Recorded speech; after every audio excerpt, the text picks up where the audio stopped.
negotiator who has maintained deep relationships around the world. The other absolute standard we apply to each of these nominees who come before us is to ensure that they have no conflicts of interest related to their position.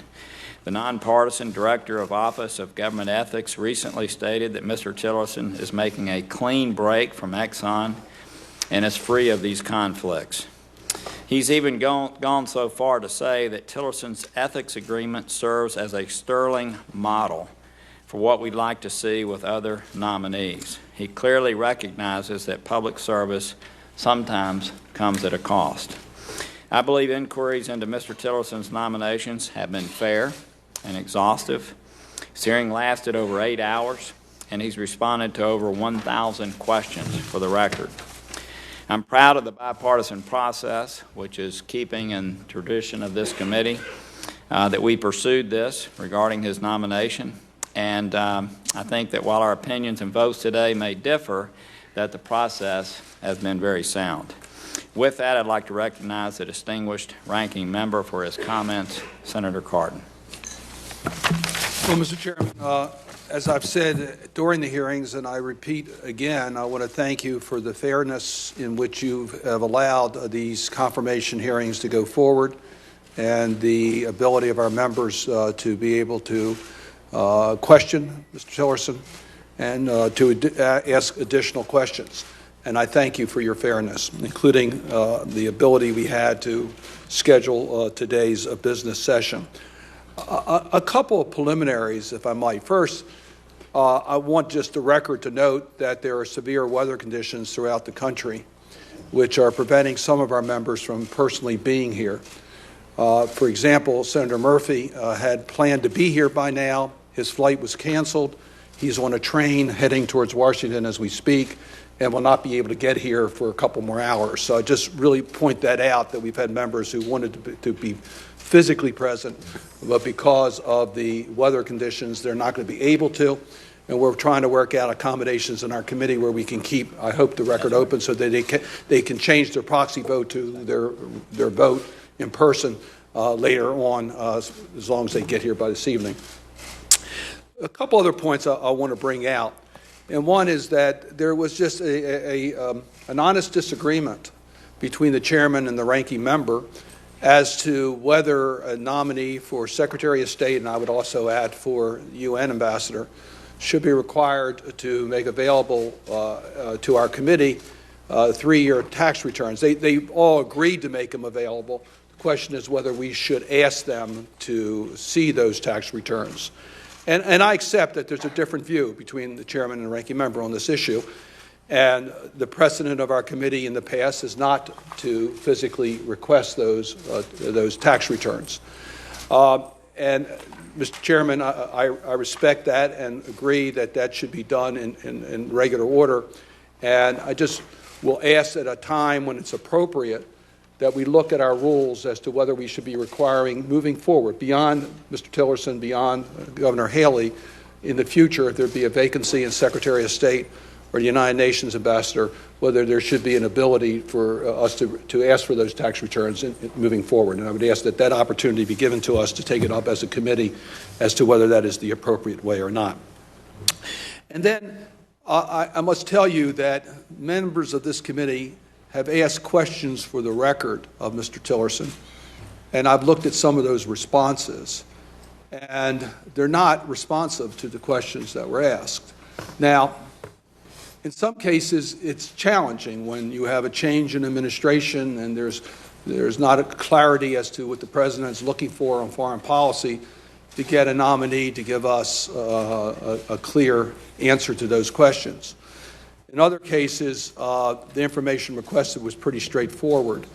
So we are not asking for any delay in today's vote, but I would ask help, and there's no need to respond right now, that we will have a chance before this nominee's vote is on the floor of the United States Senate to try to get further clarification of those answers. And I'm going to work with the chairman, because these requests I think are reasonable. I think chairman will agree with us. We're going to try to work that out so that we can get those answers before the vote on the floor.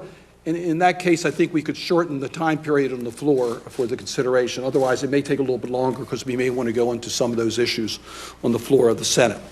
So having said all that, let me proceed with the merits of Mr. Tillerson and the nomination of Mr. Tillerson. Mr. Tillerson is certainly sincere and wanting to serve his country, and that I very much admire. He's certainly a very talented individual who has negotiating skills that are important for a person who would become Secretary of State, and I acknowledge that. He also indicated during the hearing a couple points I thought was useful, that the United States should be at the table during the climate debates, that it would be important to comply with our current laws as it relates to Magnitsky.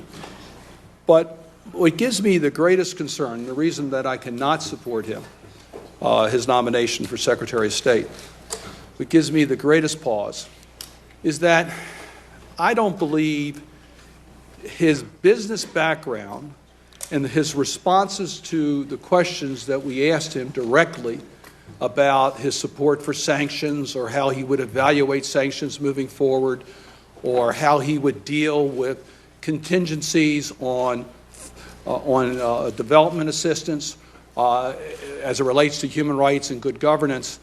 And so many times he qualified that he sounded like a business person rather than a person who wanted to be Secretary of State. And I did not see that commitment to be the advocate globally for human rights and good governance that I would like to see in the Secretary of State. So that was, I think, the greatest concern I have. And when I make it specific to Russia, the questions that were asked about how he would continue sanctions against Russia and support bipartisan legislation that would strengthen those sanctions, I didn't get a comfort level that it would be based upon Russia's conduct against the United States, their attacks against us, where we should, and the fact that they are still violating Ukraine's sovereignty. It seemed like he was wanting to consider other issues that may compromise U.S. global leadership in standing up to Russia. That concerned me. And when you put on top of that the clarity issues, and I think this was a very important point, and I contrast that to Governor Haley's response on questions such as Russia's participation in atrocities in Syria. When we asked, would that be elevated to war crimes, Mr. Tillerson was not clear at all. Governor Haley was very clear about that.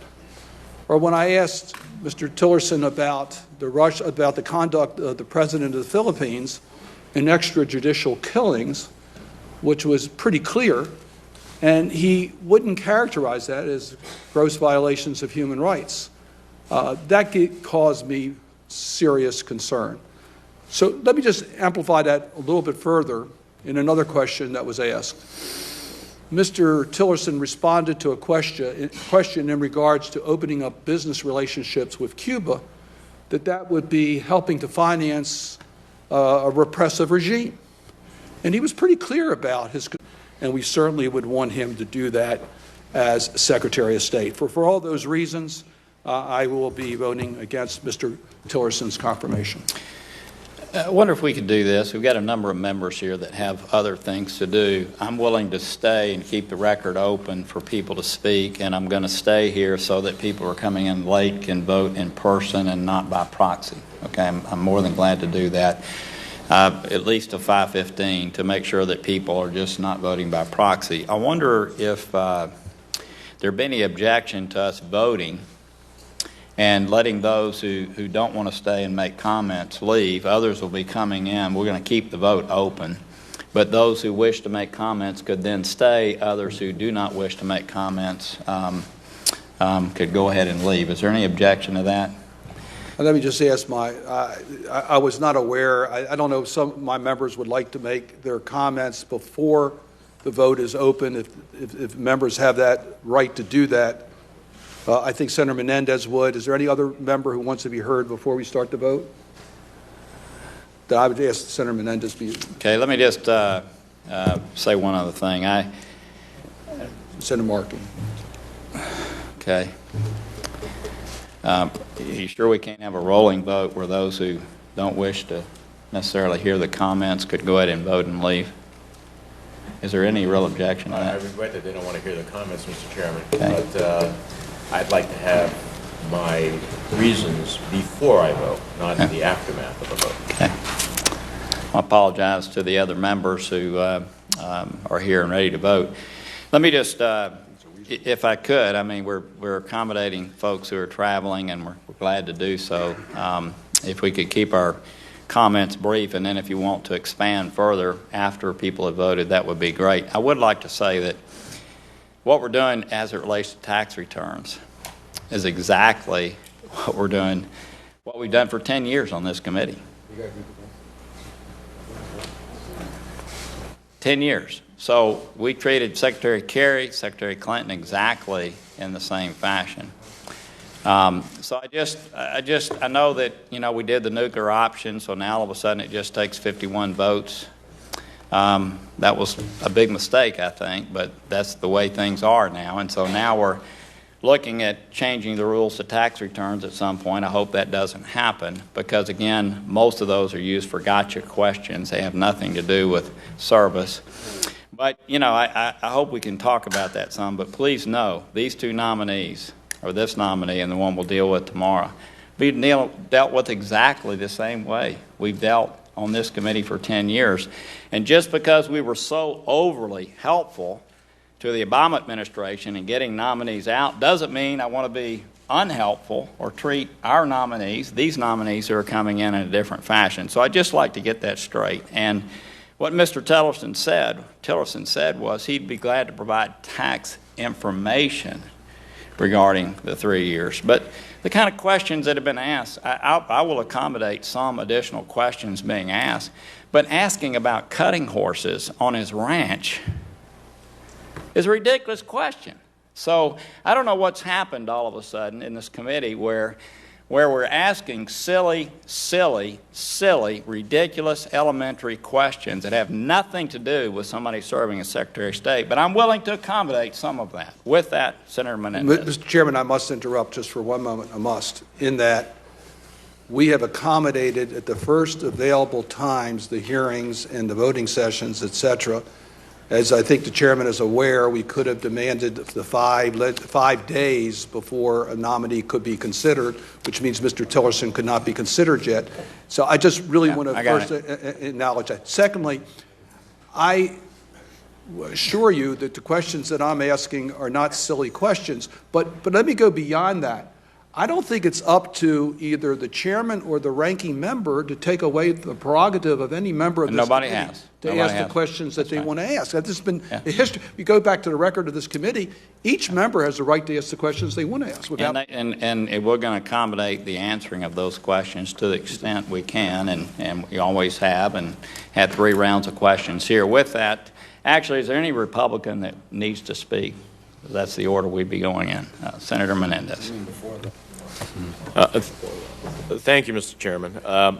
Just a quick, I think Senator Cardin's remarks were that we were looking to do this prospectively so that there is no issue of looking at it as it relates to these nominees and that being unfair. I do think that when you have very large holdings that can affect your judgment if you are in the position in futuro, that it is of importance to this committee and to the Senate to know that and to use it as an additional judgment. So I'm totally in favor. As a matter of fact, the reason the rules actually preview and ask the question, are you willing to submit information, must be because that's a predicate to when there is a necessity to call upon for the information. So I hope we can do that prospectively, so this way it's not a question of, it is not seen as a partisan view. But let me go to Mr. Tillerson's, and I will be concise, but I do want to say a few things. First of all, after considering his nomination to be Secretary of State, I will be casting my vote against him today. For the 11 years that I have served on the Senate Foreign Relations Committee, I have taken the role of advice and consent of State Department nominees seriously. And while considering hundreds of nominations for both Democratic and Republican administrations, even where I disagreed with the nominees' views, especially when they were just espousing the views of an administration, I have often supported them if the other qualifications of the position I considered important were met. I respect Mr. Tillerson's experience and willingness to serve his country, but after our private meeting and lengthy public confirmation process, I remain deeply troubled by a number of Mr. Tillerson's responses and beliefs. I am not convinced that Mr. Tillerson shares a worldview that the United States foreign policy must be rooted in the values that strengthen us as a nation, championing democracy, upholding the rule of law, protecting human rights. And as I said during his hearing, business deal-making is not diplomacy. And I remain doubtful that Mr. Tillerson would fully embrace a wide-ranging policy to strengthen our alliances and forcefully confront our adversaries. It is not the type of moral clarity I would have liked to have heard him espouse. Additionally, I believe Mr. Tillerson was not entirely forthcoming in his response to my questions about both his personal and ExxonMobil's lobbying against sanctions, one of the most powerful tools in our arsenal of peaceful diplomatic levers, and many of which I have personally written. If I am charged with the responsibility to advise and consent, if I am to vote affirmatively for a nominee, I need honest and transparent answers.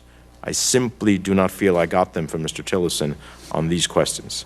Finally, as I said at a hearing, at a time when Russia's continuing aggression around the world and interference in our election must be at the top of America's diplomatic agenda and our chief concern to our Secretary of State, it is incredibly troublesome that Mr. Tillerson and President Trump had not even discussed the specifics of their Russia policy. I don't know how you choose to accept the position of Secretary of State when you don't have a global discussion, and if you did have a discussion, you don't even talk about Russia between what is happening in Ukraine, Aleppo, and in our own elections. So I believe Mr. Tillerson proved he lacks the sufficient knowledge or regard for the norms and necessities that so much of our modern diplomatic and security efforts depend upon. And I believe the American people deserve a chief diplomat to fully advocate for the interests and national security of all. I just did not get that from the process of this confirmation, and so therefore I will be voting no. I think Markey wanted to be. I think Senator Markey was the only other one. Thank you, Mr. Chairman. And I just want to follow up on what Senator Cardin made reference to. In my repeated questioning of Mr. Tillerson with regard to his holdings on ExxonMobil, not personally, but the holdings of ExxonMobil inside of the country of Russia, he refused to commit to recusing himself from all matters related to ExxonMobil for the duration of the time that he would be Secretary of State. At the time at which Mr. Tillerson took over as CEO of ExxonMobil, they had very small holdings in Russia. Today, ExxonMobil holds an area that is the size of Wyoming for drilling purposes inside of Russia. That is, for my purpose, a fundamental conflict of interest. I would feel a lot more comfortable if Mr. Tillerson would agree to recuse himself from any matter related to ExxonMobil for the duration of his time as Secretary of State. He has refused to do so. During his time as CEO of ExxonMobil, the company opposed the sanctions on Russia that would hamper the business activity of ExxonMobil inside of that country. So I just think it's fundamental that Mr. Tillerson just recuse himself from any of those issues, because the American people have a right to know that it's their interests and not ExxonMobil's interests that are going to be advanced by these huge decisions which are going to be made over the next several years at the State Department and in the White House. And for that reason, I will cast a no vote on his nomination. Thank you. And I'm more than glad to stay here and keep the meeting open for other comments as a courtesy to members who have other business. The motion before us, I'll ask a roll call vote for Rex Tillerson to be Secretary of State. The vote will be to report the nomination favorably if the clerk will call the roll. And Mr. Chairman, so I understand, I will be casting some proxy votes, but the members, when they come here, will be able to replace the proxy. That's exactly right. And you know, we'll keep it open, let's say, instead of 5:15 to 5:30 to get time. Well, if possible, I would ask, particularly in Senator Murphy's case, that he be, if he's here later tonight, that he be able to replace his vote to be in person, if that would be possible.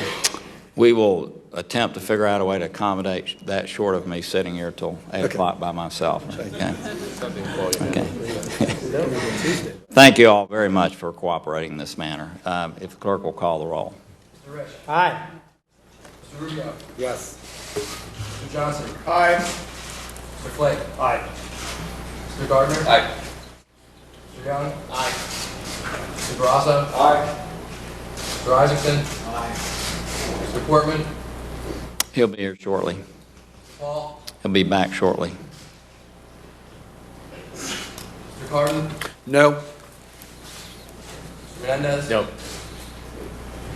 Ms. Shaheen. No. Mr. Coons. No. Mr. Udall. No. Mr. Merkley. No. No by proxy. Mr. Kane. No by proxy. Mr. Markey. No. Mr. Merkley. No. Mr. Booker. No by proxy. Mr. Chairman. Aye.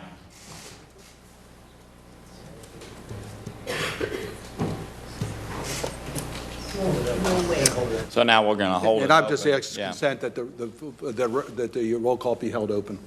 And we'll, as members, if members do come in and want to vote in the middle, we'll stop the speaking to allow them to do so. Thank you. It's a little bit of a departure than the vote count than things have been in the past and on nominations like this, but I certainly respect everyone's ability to cast votes in the manner they wish. Does anyone wish now to speak? Senator Rubio. Thank you, Mr. Chairman. Let me begin by saying that I believe that all presidents, especially a new one, are entitled to a significant amount of deference on their cabinet appointments. I think this is a tradition that's evidenced by the fact that I believe in the 240-year history of the Republic, we've only had 9 cabinet nominees that have been voted down by the full Senate. But I also want to add that given how much uncertainty currently exists regarding the future direction of our nation's foreign policy, this nomination deserved a higher level of scrutiny than tradition otherwise would indicate, and that is in the spirit in which I entered into these deliberations. As you've already said, that Mr. Tillerson testified for over 8 hours. I spent about 4 or 5 weeks prior to this hearing researching and preparing for it. I've had the opportunity to have 2 extensive conversations with him. He's also responded to over 100 written questions, and for the record, none were about horses. Thank you for that. But and a couple things I would say. The first is on the fundamental question of whether he's qualified to be Secretary of State. I believe that he is. He has a proven record of managing a large and complex organization, and he has extensive experience in international commerce. The one I struggled with was I strongly believe that our foreign policy is at its best and at its most effective when it's grounded in the moral principles and values at the core of our nation's birth, the defense of the God-given rights of all people to life and to liberty and to pursue happiness.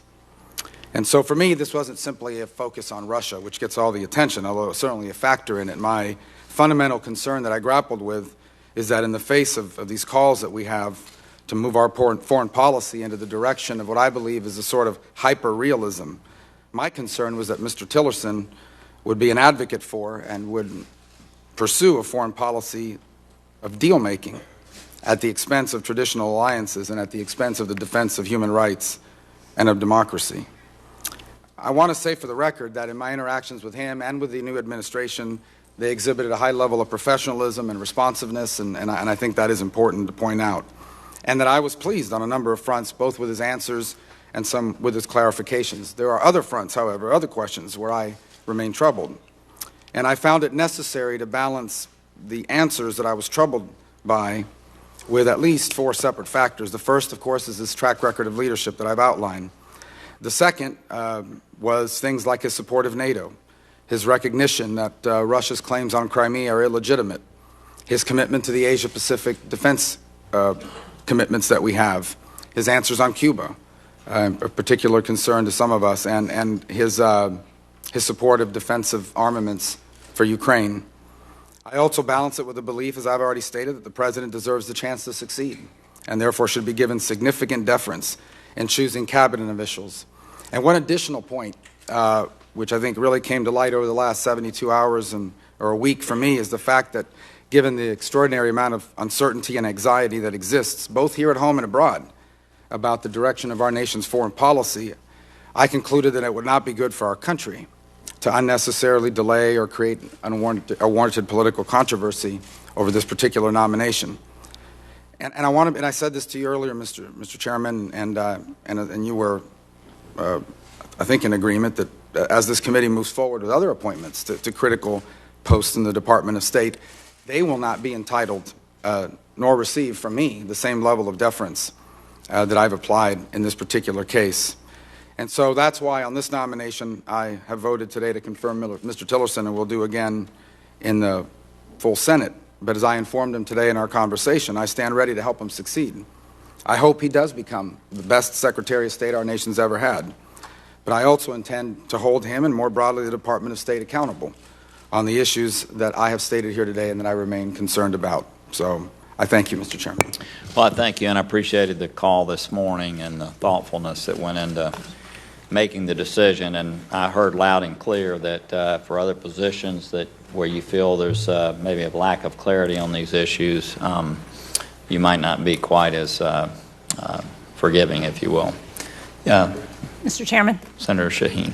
I have a statement that I would like to submit for the record, but I also have a few comments that I would like to make. I think one of the things, I appreciate the concern you're raising about the polarization on the committee about this nominee. Yeah. And for me, one of the things that made that so hard was the fact that Rex Tillerson, unlike previous secretaries of state in my memory, whether it's Hillary Clinton or John Kerry or Jim Baker, Madeleine Albright, Colin Powell, Condoleezza Rice, they all have a record in the public domain of positions they have taken and actions they have made on behalf of foreign policy issues that I could go to and say, this is how I think they might react in a given situation. We didn't have that with Mr. Tillerson. And for me, that was one of the difficult things in trying to evaluate the kind of leader that I thought he would be. And, you know, I have to say, after my meeting with him, I was inclined to view his nomination favorably. Mm-hmm. But I was very troubled by many of his responses in the hearing. Mm-hmm. I was reassured by what he had to say about NATO and international institutions, but very troubled, as Senator Rubio just commented, about his responses on human rights abuses and on his unwillingness to acknowledge that it's important for us to sanction Russia. And I know the view of this committee is that we need to take strong action against Russia when they violate international norms. And so I hope that he and the administration hear that loud and clear. I appreciated his support for women's economic empowerment and hope that as an engineer, he will look at the data when it comes to providing support for women's programs and particularly for things like family planning, which we know has a very significant impact in improving the lives of women and families and communities. I was concerned, as Senator Markey said, about his lack of forthrightness, as I saw it, on Exxon's dealings around lobbying and sanctions, and also his unwillingness to commit clearly on the importance of acting to address climate change. So there were some other issues that my written remarks address, but in the end, I just had too many concerns and questions about the kind of leadership he would provide at the State Department to feel comfortable with voting for him. Now, that said, I hope he's successful because it's in all of our interests that our diplomatic efforts, our foreign policy is successful, and that this country is successful. So I hope to work closely with him and with the State Department as we have since I've been on this committee, and I look forward to doing that and hope that he will prove me wrong in some of my concerns. Thank you. Well, thank you, and I know y'all had a good meeting and had talked with you a little bit about that and him. I think, you know, Mr. Tillerson's an engineer, and I think he probably doesn't know the person he's getting ready to work for very well. And matter of fact, I would guess they probably spent under a couple of hours together, and sometimes people are a little reticent to get out over their skis, if you will, when they don't really know the person that they're getting ready to work for. But I know you had a very good private meeting, as did I, and I think most people on the committee. With that, do you want to record your vote? Mr. Chairman, I'd like to be recorded as a yes. Thank you, sir. Thank you so much for coming back. Anyone else over here would like to make any comments? Over here, Senator Markey. Thank you, Mr. Chairman. I'd like to echo some of the thoughts my colleagues have expressed, that there were a series of positions that came up in the hearing that bothered me a great deal. Certainly, Enron's background in lobbying against the sanctions on Russia was one of them. But another, Exxon. I'm sorry, Exxon, not Enron. Thank you. Also very concerned about the subsidiary that Exxon set up to bypass our sanctions on Iran. We need a Secretary of State who is clear about the role of U.S. foreign policy. And when I asked him how he would respond if other companies did that when he was leading as Secretary of State, he didn't give a clear answer that he would work to have those companies abide and support the causes that American policymakers were pursuing with those sanctions. I'm also concerned about the statements and how he responded to the questions about the extrajudicial killings in the Philippines, his company's payments to the personal family of president or dictator for life in Equatorial Guinea, and his response to Russia's actions in Syria and the bombing of Aleppo. And all of these things added up, I thought, to representing answers that you might expect from someone wearing their company hat, but not someone setting forth a moral compass for American leadership in the world. And that is the foundation on which I opposed him. Thank you.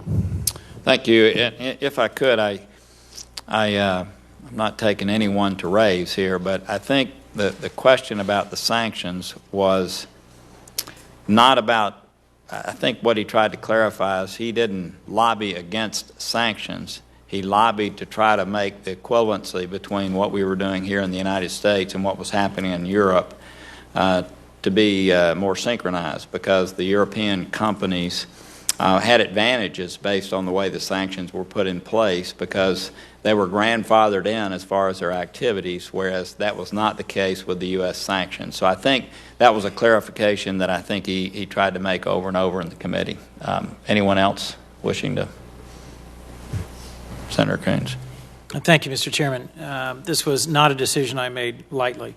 I have come to respect Mr. Tillerson's significant experience and broad role in business leadership over a lengthy public hearing and 2 very constructive private meetings, and I concluded he was a thoughtful and seasoned professional whose impressive business experience would actually serve him well in this role.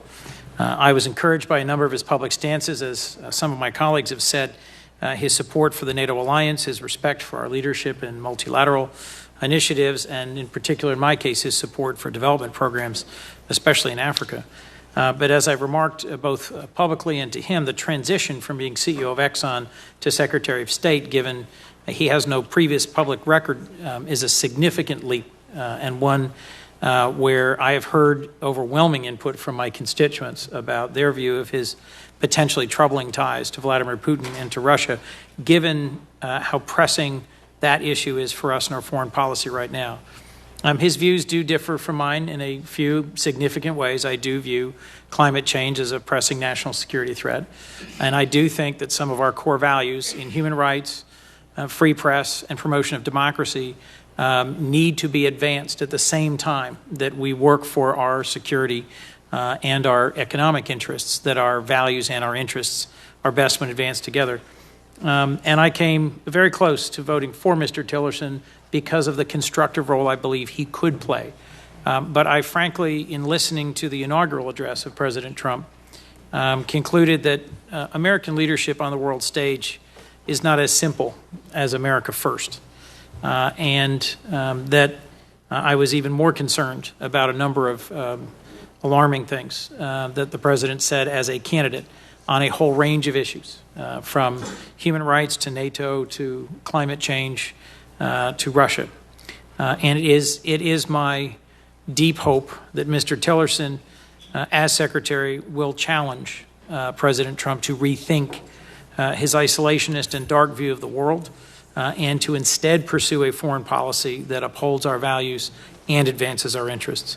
And if he is successful in that undertaking, I look forward to working closely with him and to recognizing the significant transition he's made and congratulating and thanking him on that. Thank you, Mr. Chairman. Thank you. Again, I appreciated those comments. I know we had a nice conversation about this on Friday. I think to hold any nominee responsible for what the president-elect or the president now says is, I mean, to me, what we were looking for in a Secretary of State is the person who's going to be up under the hood giving advice to the president. And at the end of the day, every person is going to have to carry out Nikki Haley, carry out the president's policies. But what I thought we were looking for in a Secretary of State is someone who was going to be up under the hood advising the president in a way that we thought would be good for our country, not to measure them against comments at an inaugural address or comments during a campaign. And I do think it's unfortunate, this is an observation, that what's happened here is this has really, in some ways, turned out to be a proxy on people's feeling about our president, not necessarily a proxy or a vote on the person who's actually coming in as Secretary of State. And to me, Mr. Tillerson is an adult who's been around, and while certainly doesn't know some of the political things that we know and haven't been sitting through hearings for 10 years, I do think he's a person that can be a very good anchor on the things that we care about. And that was what I measured him by, not by comments made during a campaign, not by comments made at an inaugural address. I don't think any of us could possibly hold nominees responsible for what someone else says if we happen to disagree with that. So I looked at it in a different way, as I've said during the opening comments, but it's very evident to me that in some cases here on the committee, it's really turned out to be a proxy on the election itself, and it's disappointing, but Chairman, that's what's happened. If I could respond just very briefly on that. I don't think that's the case at all. I think what has been said is that, Mr. Trump's our president. We want him to succeed. He can't possibly manage every part of government, and his cabinet appointments are critically important to this country. They have a great deal of discretion in the way they operate their agencies. The advice and consent role of the Congress, of the Senate, is critically important to make sure that these individuals are qualified for the positions they're taking, but also give us an opportunity, and the American people, quite frankly, to understand the passion and commitment of these individuals to the roles that they are taking. We have seen over and over again on the nominees that Mr. Trump has made that they have taken positions that are different than candidate Trump took. We've seen that with General Mattis, now the Secretary of Defense, when he talked about the NATO alliance. He came out very strongly in support of the NATO alliance, quite differently than President Trump did as candidate Trump. And I think General Mattis was being just straightforward as to his beliefs, and that's one of the reasons why he received almost unanimous support by the United States Senate to be confirmed as Secretary of Defense. We saw in Mr. Tillerson's case, and I really want to underscore this, I think he's a good person. I think he's well qualified from the point of view of his business experience and his negotiating skills. But what I think troubled many of us is that when you look at the fundamental responsibility for Secretary of State to promote American values, and you contrast that to some of the other nominees and the comments that they were prepared to make about their passion. I already mentioned the point in regards to war crimes, which is something that's pretty sensitive to many of us here, particularly when we've seen what's happened in Aleppo, thanks to Russian support. Or we see what's happening in the Philippines with extrajudicial killings. Or we saw the response to the question on a national registry. When we asked him how he felt about Muslim Americans being registered, and he gave a more generic response. He didn't just say that it would be wrong to have any type of registry in this country for any group of ethnic or religion Americans. It's important to the values of our country. He didn't express that. Or when the question was asked, I forgot who asked about the LGBT community. And he couldn't respond on that specific. He said, I'm against any form of discrimination. Okay. But you need to have a view that when you're going to be Secretary of State, the world is looking upon you for leadership on these issues. So it's not so much that we don't want to get ahead of get in front of the heads of our skis. That was not the issue. Because we understand that Mr. Trump will be and is the leader on all these issues. We understand that. But we wanted to know what the Secretary of State, our future Secretary of State, felt passionate on these issues. And I'm going to agree with Senator Shaheen. It is very likely that Mr. Tillerson will be confirmed to be Secretary of State. With the vote in this committee, I think most of us can do our counting, and we expect that he will be confirmed. And I can assure you, Mr. Chairman, this committee will play an important role, and every member of this committee will play an important role. And we want him to succeed as Secretary of State. We want him to promote the values. I was listening very carefully to Senator Rubio's comments, and I share so much of his passion on the human rights issues. So it's going to be important that we all work together to make this country continue to be the leader globally on these issues. And we will do everything we can to make sure that we have a successful administration and a successful Secretary of State on these issues, and we will work with them. But I think it's our responsibility to point out not only to our constituents but to the American people that there was disappointment in the manner in which Mr. Tillerson responded to these questions, although they may have been consistent with President Trump. That was not our issue. It was not our issue as to whether we are trying to be a proxy for President Trump. It's not at all that. It's not at all. I intend to vote for several of President Trump's nominees for confirmation. I'm going to be voting against other of his nominees. I've already announced my opposition to others. So it's that independent judgment I'm making about the individual who's going to head that department, be in the room with the president, as to whether I think that person will speak out for the values of this country in a way that will be effective in making America move forward in the right direction. Very good. This is me that's listening, you know. So what I think I'll do is I'll keep the committee open until about 5:25. I think Portman will be in at that time. We'll recess, and then so that Senator Murphy can record his vote. I think Senator Booker and Senator Kane. Okay, so what we'll do is reconvene at maybe 7 o'clock for 5 minutes, bang it in to let them vote in person during that time. With that, without objection, we're in recess.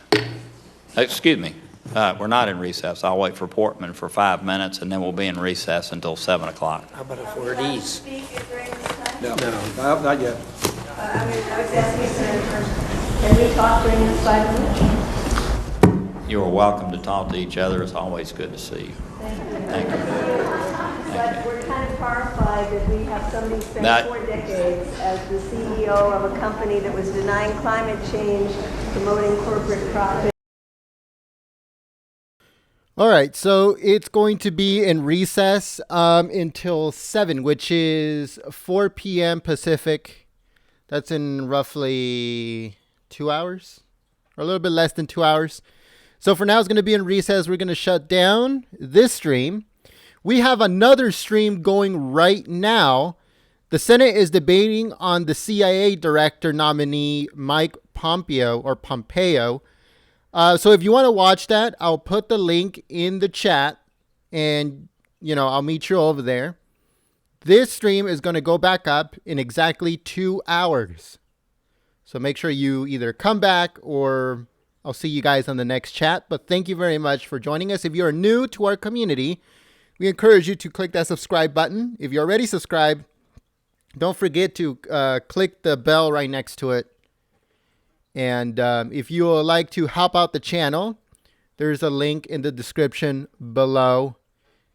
All donations and all help is very much appreciated, and we thank you in advance.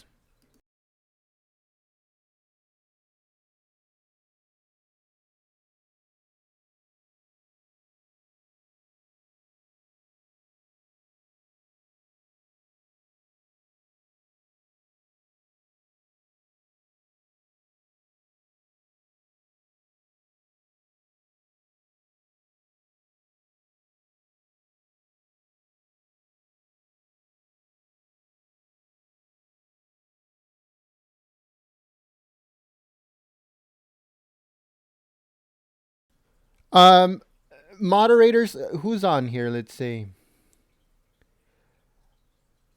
Charlie, if you're still there, put the link for the other stream on the chat, or any of the moderators that are on the chat. Can you please put the link of the other stream that is going on right now live? If you can do that for me, that'd be great. Make sure that go to their channel, click on the other stream that is going on, and put the link on the stream, on the chat, please. I'll appreciate it very much. Make sure that you guys do that, please.